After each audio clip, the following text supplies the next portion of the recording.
እስቲ አንድ ጥያቄን ልጠይቃችሁ። በየቀኑ ሙዝን ትመገባላችሁ? በቀን ምን ያክልን ትመገባላችሁ? ቢጫ፣ አረንጓዴ ወይስ በጣም የበሰለ ሙዝን ትመገባላችሁ? መልሳችሁን በኮመንት ላይ አስፍሩልኝ። በዛሬው ቪዲዮአችን ላይ በየቀኑ አንድ ሙዝን ብቻ ለሶስት ወራት ወይም ደግሞ ለዘጠና ቀናት ብንበላ በሰውነታችን ውስጥ ምን እንደሚፈጠር፣ ዘመናዊ ውድ መድኃኒቶችን ሳንገዛ፣ ውስብስብ ምግቦችን ሳናዘጋጅ ወይም ደግሞ ከባድ የሆነ የአመጋገብ ስርዓትን ሳንከተል በቀን አንድ ሙዝን ብቻ ለሶስት ወር ብንመገብ ምን እንደሚፈጠር እንመለከታለን። ከአንድ ቀን በኋላ፣ ከሰባት ቀናት በኋላ፣ ከሰላሳ ቀናት በኋላ፣ ከስልሳ ቀናት በኋላ እናም በመጨረሻም ከዘጠና ቀናት በኋላ በሰውነታችን ውስጥ በትክክል ምን ሊከሰት እንደሚችል እንመለከታለን። ከመጀመራችን በፊት ታዲያ እንኳን ወደ ቻናሌ በደህና መጣችሁ። በሳይንስ የተደገፉ ቀላል የሆኑ የጤና ምክሮችን ወዳድ ከሆናችሁ ይህንን ቻናል ሰብስክራይብ ማድረጋችሁን እንዳትዘነጉ። ጥያቄያችሁን ደግሞ በኮመንት ላይ አስፍሩልኝ፣ በደስታ እመልስላችኋለሁኝ። ላይክ እና ሼር ሳታደርጉ እንዳትጀምሩ። በቀጥታ ወደ ጤና ትምህርቱ የማልፍ ይሆናል። ቀን አንድ ላይ ሰውነታችን የንጥረ ነገር ማበልጸጊያን ያገኛል። አንድ መካከለኛ ሙዝ በውስጡ በግምት 420 ሚሊግራም ፖታሲየም፣ ካርቦሃይድሬትስ እና ፋይበርን ይዟል። ካርቦሃይድሬትሱ ተሰብሮ ለሰውነታችን እንደ ነዳጅ ወይም ደግሞ ኃይል ያገለግላል። ፖታሲየሙ ደግሞ በሰውነታችን ውስጥ ላሉት አስፈላጊ ተግባራት ዝግጁ ይሆናል። ፖታሲየም ለመደበኛ የጡንቻዎች መኮማተርና መዘርጋት፣ ለነርቭ መልእክት ማስተላለፍናም ለሴሎች ተግባር እጅግ አስፈላጊ ነው። ነገር ግን በሚቀጥለው ቀን ጠዋት ስትነቁ ድንገተኛና ታላቅ የሆነ የጤና ለውጥን አያለው ብላችሁ እንዳትጠብቁ። አንድ ሙዝ ተአምረኛ የሆነ መድኃኒት አይደለም። ከቀን 2 እስከ ቀን 7 ውስጥ የምግብ መፈጨት ስርዓታችሁ ልዩነት ሊሰማው ይችላል። በመጀመሪያው ሳምንት ውስጥ አንዱ ሊገኝ የሚችለው ጥቅም የፋይበር መጠናችሁ መጨመር ነው። ሙዝ የፋይበር ይዘት አለው፣ ነገር ግን መጠኑ እንደ ሙዙ ትልቅነትናም እንደ መብሰል ደረጃው ይለያያል። ፋይበር በጣም አስፈላጊ ነው፣ ምክንያቱም ለጤናማ የምግብ መፈጨት ስርዓት አስተዋጽኦን ያደርጋል። እንዲሁም ከበርካታ የሜታቦሊዝምናም የልብና የደም ዝውውር ጥቅሞች ጋርም የተያያዘ ነው። የተለመደው አመጋገባችሁ አነስተኛ ፋይበር ያለው ከሆነ በየቀኑ አንድ ሙዝን መጨመር አጠቃላይ የፋይበር መጠናችሁን ከፍ ለማድረግም ይረዳል። ነገር ግን የፋይበር መጠናችሁን በድንገት ካበዛችሁ ሰዎች ጊዜያዊ የሆድ መነፋት ወይም ደግሞ የሆድ ዕቃ እንቅስቃሴ ለውጥ ሊያጋጥማቸውም ይችላል። ለዚህ ነው ከፍተኛ መጠን ከመብላት ይልቅ በቋሚነት መመገብ የበለጠ ትርጉም የሚኖረው። ሁለተኛ ሳምንት ላይ የፖታሲየም መጠናችሁ የበለጠ ቋሚ ይሆናል። አሁን በየቀኑ አንድ መካከለኛ ሙዝን ለ2 ሳምንታት በልታችኋል። ከሙዝ ብቻ ወደ 5900 ሚሊግራም የሚጠጋ ፖታሲየም ለሰውነታችሁ አበርክታችኋል። ይህ ማለት ግን ሰውነታችሁ ያንን ሁሉ ፖታሲየም አከማችቶ አስቀምጧል ማለት አይደለም። ሰውነታችሁ የፖታሲየም መጠንን በጥብቅ ይቆጣጠራል። ንጥረ ነገሩም በቀጣይነት ጥቅም ላይ ይውላልም ይወገዳልም።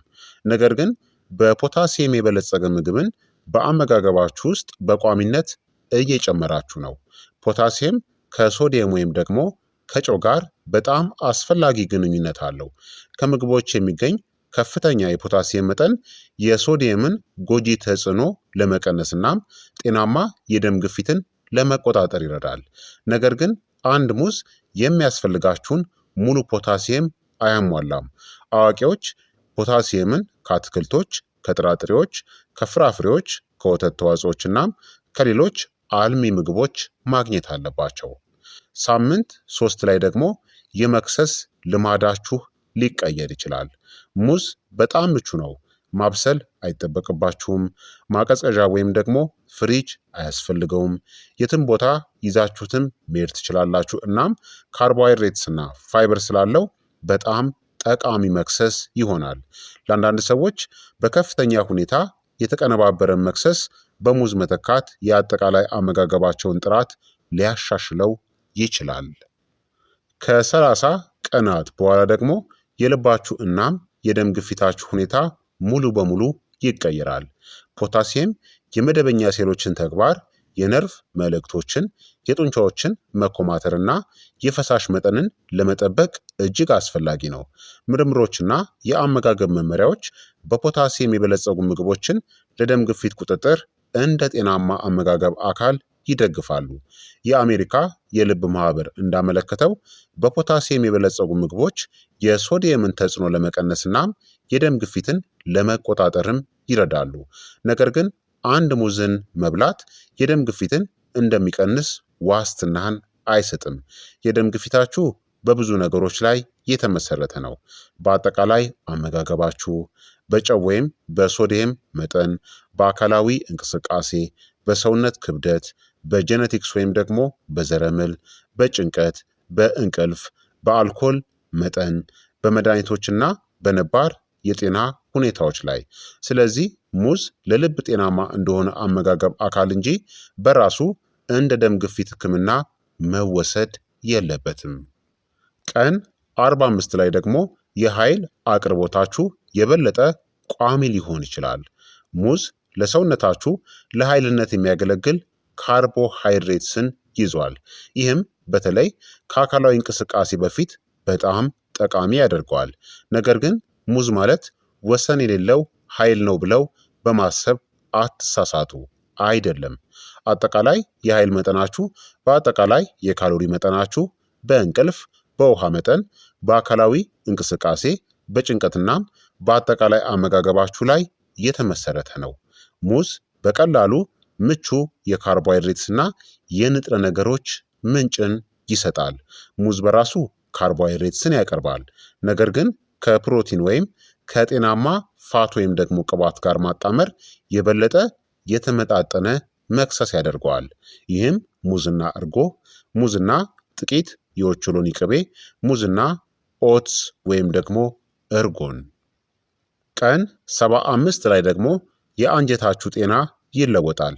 የምግብ መፈጨት ስርዓታችሁ ለብቸኛ ምግቦች ምላሽን አይሰጥም፣ ለጠቅላላ አመጋገባችሁ እንጂ። የምትመገቡት የፋይበር አይነትና መጠን በምግብ መፈጨትናም በአንጀት አካባቢ ላይ ተጽዕኖን ያሳድራል። ምርምሮችም እንደሚያሳዩት የተለያዩ የፋይበር አይነቶች በአንጀት ባክቴሪያ እናም በሜታቦሊዝም ጤና ላይ የተለያዩ ተጽዕኖዎች ሊኖራቸውም ይችላል። ሙዝ ለዕለታዊ የፋይበር ፍላጎት አስተዋጽኦን ያደርጋል። በጣም ያልበሰሉ ወይም ደግሞ አረንጓዴ ሙዞች ከበሰሉት ይልቅ ሬዚስታንት ስታርችን ይይዛሉ። ይህ ስታርች ወደ ትልቁ አንጀት በመድረስ በአንጀት ባክቴሪያዎች ይወካል። ይህም በፋይበር መልክ ያገለግላል። ነገር ግን ይህ ማለት አረንጓዴ ሙዝ መብላት አለባችሁ ማለት አይደለም። ለአብዛኛው ሰው የሚወዱትን የመብሰል ደረጃ መምረጥናም አጠቃላይ በፋይበር የበለጸገ አመጋገብን መጠበቅ የበለጠ ተግባራዊ ነው። ቀን 90 ላይ ደግሞ ልዩ የሆነ ለውጥን ትመለከታላችሁ። በየቀኑ አንድ ሙዝን ለ3 ወራት መብላት የፖታሲየም መጠንን ለመጨመር ይረዳል። አንድ መካከለኛ ሙዝ በግምት ወደ 420 ሚሊግራም ፖታሲየምን ያቀርባል። ፋይበር ወደ አመጋገባችሁ ለመጨመርም ይረዳል። ሙዝ ፋይበርን ይሰጣል። መጠኑ ታዲያ እንደ ሙዙ ይለያያል። ምቹ ፍራፍሬን በልማዳችሁ ውስጥ ለማካተት ይረዳችኋል። ጤናማ የአመጋገብ ስርዓትንም ለመደገፍ ይረዳል። መደበኛ የጡንቻ እናም የነርቭ ተግባርንም ለመደገፍ ይረዳል። ፖታሲየም ለጡንቻና ለነርቭ ወሳኝ ነው። በፖታሲየም የበለጸገ አመጋገብ አስተዋጽኦ ለማድረግም ያገለግላል። የደም ግፊትን ለመቆጣጠር ይረዳችኋል። ነገር ግን ሙዝ በራሱ አውቶማቲክ በሆነ መንገድ የማያደርጋቸው ነገሮች አሉ። በተአምር የሆድ ስብን አያቃጥልም። ጉበታችንንም በተአምር አያጸዳም። የስኳር በሽታንም አያድንም። በሽታዎችን ወደኋላ አይመልስም። የተመጣጠነ አመጋገብንም ሙሉ በሙሉ አይተካም። እንደ ተአምር እንዳትመለከቱት። ታዲያ የስኳር በሽታ ካለባችሁ ሙዝ ካርቦሃይድሬትስ እና ተፈጥሯዊ ስኳር ስላለው የስኳር በሽታ ያለባቸው ሰዎች መጠኑንና ከአጠቃላይ የስኳር መጠናቸው ጋር እንዴት እንደሚጣጣምም ማሰብ አለባቸው። በጣም የበሰለ ሙዝ ካልበሰለው ሙዝ የተለየ የስኳር ስብጥር ሊኖረው ይችላል። ምክንያቱም ስታርቹ ወደ ስኳርነት ስለሚቀይር። የስኳር በሽታን እየተከታተላችሁ ከሆነ ምግቡ ተፈጥሯዊ ስለሆነ ብቻ ወሰን የሌለው መብላት እችላለሁ ብላችሁ እንዳታስቡ። የደም ስኳር ምላሽ ከሰው ወደ ሰው ይለያያል። ስለዚህ የዶክተራችሁን ምክር መከተል ያስፈልጋል ማለት ነው። ታዲያ ከሙዝ ጋር ጥንቃቄ ማድረግ ያለባቸው ሰዎችም አሉ። የኩላሊት ህመም ያለባቸው ወይም የፖታሲየም ማስወገድ አቅማቸው የቀነሰ ሰዎች የፖታሲየም መጠንን መገደብ ሊያስፈልጋቸው ይችላል። አንዳንድ መድኃኒቶችም የፖታሲየም መጠንን ሊጨምሩ ይችላሉ። የአሜሪካ የልብ ማህበር የኩላሊት ህመም ባለባቸው ሰዎች ላይ ፖታሲየም ጎጂ ሊሆን እንደሚችል ያስጠነቅቃል። ስለዚህ ፖታሲየም እንድትቀንሱ ከተነገራችሁ ከሐኪማችሁ ጋር ሳትማከሩ በየቀኑ ሙዝን መብላት እንዳትጀምሩ። እንዲሁም ምንጊዜም ማሰብ ያለባችሁ ወይም ደግሞ ማወቅ ያለባችሁ ነገር ምንድን ነው? ሰውነታችሁ ልዩ ልዩ ምግቦችን እንደሚፈልግ ማወቅ አለባችሁ። ሙዝ ብቻ በቂ አይደለም፣ ወይም ደግሞ ተአምራዊ የሆነ ምግብ ወይም ፍራፍሬ አይደለም። ከሙዝ በተጨማሪ ሰውነታችን አትክልቶችን፣ ጥራጥሬዎችን፣ ሙሉ እህሎችን፣ ለውዞችንና ዘሮችን፣ በፕሮቲን የበለጸጉ ምግቦችን፣ ጤናማ ቅባቶችንና ልዩ ልዩ ፍራፍሬዎችን እንዲሁም ደግሞ መደበኛ የሆነ የአካል ብቃት እንቅስቃሴ ማድረግና በየቀኑ ጤናማ የሆነ እንቅልፍን መተኛት ያስፈልጋል ማለት ነው። ስለዚህ የዛሬው የጤና ትምህርት እንግዲህ ይህንን ይመስል ነበረ። ለ3 ወር ያክል በየቀኑ አንድ ፍሬ ሙዝን ብትመገቡ በሰውነታችሁ ላይ ደረጃ በደረጃ ምን ሊፈጠር እንደሚችል በሚገባ ተመልክተናል። ይህንን ቪዲዮ ከወደዳችሁትና ከተማራችሁበት ላይክ ማድረጋችሁን እንዲሁም ደግሞ ሼር ማድረጋችሁን እንዳትዘነጉ። ቻናሉን ደግሞ ሰብስክራይብ አድርጉ። እንዲሁም በየቀኑ ሙዝን ለሚመገቡ ወዳጆቻችሁ ይህን ቪዲዮ ሼር አድርጉላቸው። በቀጣይ የጤና ትምህርት እስከምንገናኝ እኔንም እናንተንም ቸር ያቆየን። መልካም ጊዜ፣ መልካም ቆይታ። ቻው ቻው።